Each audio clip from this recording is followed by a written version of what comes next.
দাম্পত্য জীবনে শান্তি আসার জন্য স্ত্রীর অনেক কিছুকে হজম করা শিখতে হয় স্বামীর। নবী করিম সাল্লাল্লাহু আলাইহি ওয়াসাল্লাম জীবনে অনেক ঘটনা ঘটেছে। আয়েশা রাদিয়াল্লাহু তাআলা আনহা ঘরে ছিলেন, তিনি তার নিয়ম ছিল যে স্ত্রীর ঘরে থাকতেন, রান্না বাড়া তিনি করতেন।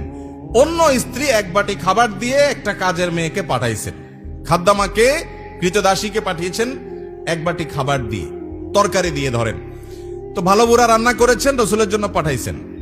আয়েশা রাদিয়াল্লাহু তাআলা আনহা দরজা খুলে দেখলেন যে কাজের মেয়ে তরকারি নিয়ে আসছে আরেক স্ত্রীর ঘর থেকে। এই টাইমে যে কোনো মানুষই, যে কোনো মহিলারই মাথা গরম হওয়ার কথা। আমার বাসায় আজকে উনি থাকবে, আমি যা খাওয়াবো, তুমি আবার ওখান থেকে এক বাটি দিয়ে ভালো হওয়ার চেষ্টা করতেছো।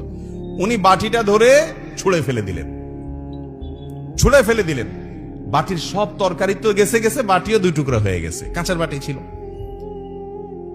এই দৃশ্য নবী করিম সাল্লাল্লাহু আলাইহি ওয়াসাল্লাম দেখার পর উনি বাইরে হয়ে আসলেন, যা উঠান থেকে নিজের